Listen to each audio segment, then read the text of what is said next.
Hello प्यारे बच्चों। तो आज हम क्लास 8th के चैप्टर 12 को कंटिन्यू करेंगे, जिसमें हम कुछ प्राकृतिक परिघटनाओं के बारे में पढ़ेंगे। इस अध्याय में हम दो विनाशकारी परिघटनाओं, एक तो होता है तड़ित और भूकंप, पर चर्चा करेंगे। तड़ित समझते हो? बिजली।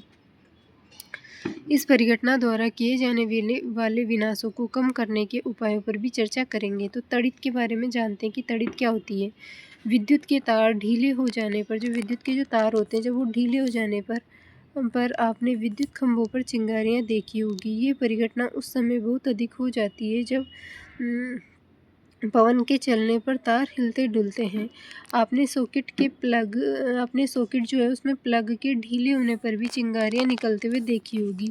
जब सॉकेट में प्लग ढीले हो जाते हैं तो उससे चिंगारियाँ निकलते देखी होगी। तड़ित भी एक विशाल स्तर की विद्युत चिंगारी है। प्राचीन काल में लोग इन चिंगारियों का कारण नहीं समझते थे, अतः वे तड़ित से डरते थे और सोचते थे कि उन पर भगवान के क्रोध के कारण ये हुआ है।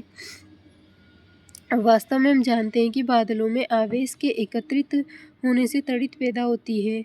हम तड़ित से डरना नहीं चाहिए, परंतु इनके घातक चिंगारियों से अपने बचाव के लिए सावधानियां बरतनी चाहिए। तो देखिए, चिंगारियां जिनके विषय में यूनानी जानते थे।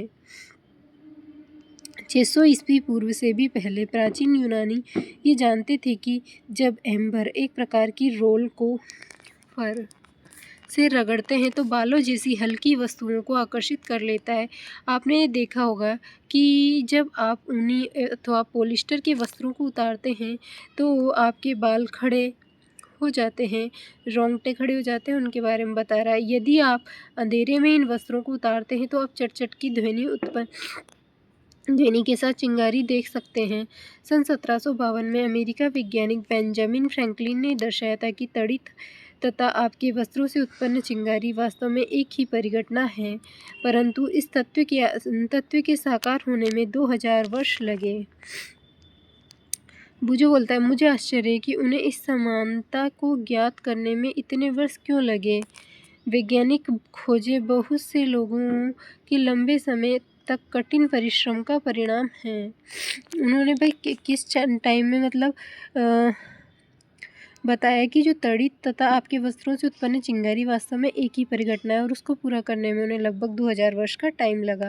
तो पहली बोल रही है कि जब वैज्ञानिक खोज करते हैं तो लंबा समय और कठिन परिश्रम का परिणाम होता है उनकी खोज। अब हम विद्युत आवेशों के गुणों का अध्ययन करेंगे। हम ये भी देखेंगे कि ये आकाश में तड़ित से किस प्रकार संबंधित है। आवेश के कुछ गुणों का अध्ययन, विद्युत के जो आवेश होते हैं उनके कुछ गुण जो होते हैं उनका हम अध्ययन करेंगे। ठीक है।